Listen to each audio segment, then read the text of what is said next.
ABN Marathi news मध्ये आपल्या सर्वांचं स्वागत आहे। ताज्या बातम्यांसाठी एबीएन मराठी न्यूजला सबस्क्राइब। श्री क्षेत्र खंडोबा श्रीची यात्रा ही मार्गशीर्ष शुद्ध प्रतिपदेपासून सुरुवात झालेली असून कालच चंपाषष्ठीचा उत्सव संपन्न झाला।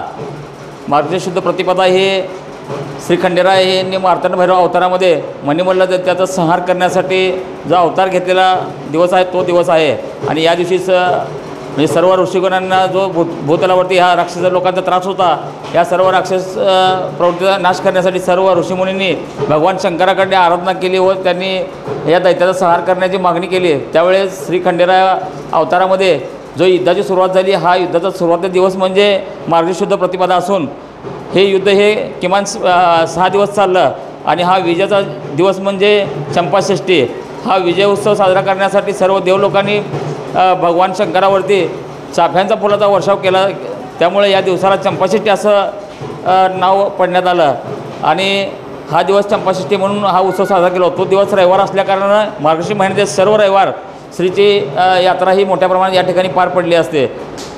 मार्गशीर्ष महिन्यातील हा पहिला रविवार असून आज सकाळी पहाटे 5 वाजता काकड आरती, सकाळी 8 वाजता श्रीची महापूजा, अभिषेक, त्याचप्रमाणे दिवसभर आता जागरण गोंधळ घालणे, लंगर तोडणे, जावळ काढणे, तळी भंडार उचलणे, भंडार खोबरं उधळणे, धनगरी ओवाळ गाणे असे विविध प्रकारचे धार्मिक कार्यक्रम या ठिकाणी दिवसभर संपन्न होत असतात। सायंकाळी ठीक 8 वाजता परत श्रीची महापूजा आणि अभिषेक होऊन श्रीची पालखी ही सर्व मानकरी गावकरी यांच्या उपस्थितीमध्ये लंगर तोडण्यासाठी निघते आणि गाव प्रदक्षिणा पूर्ण करून ती परत मंदिरामध्ये प्रस्थान होते।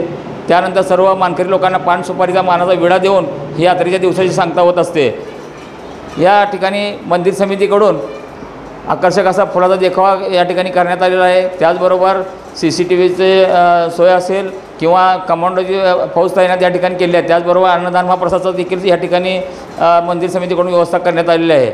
सोलापूर महानगरपालिकेकडून औषध फवारणी असेल, विद्युत पथदिवे असतील, फिरते शौचालय असेल, साफसफाई असेल, अशा विविध सोयी या ठिकाणी पुरवण्यात आल्या आहेत। त्याचबरोबर पोलीस आयुक्त सोलापूर यांच्याकडून देखील चोख पोलीस बंदोबस्त ठेवण्यात आलेला आहे।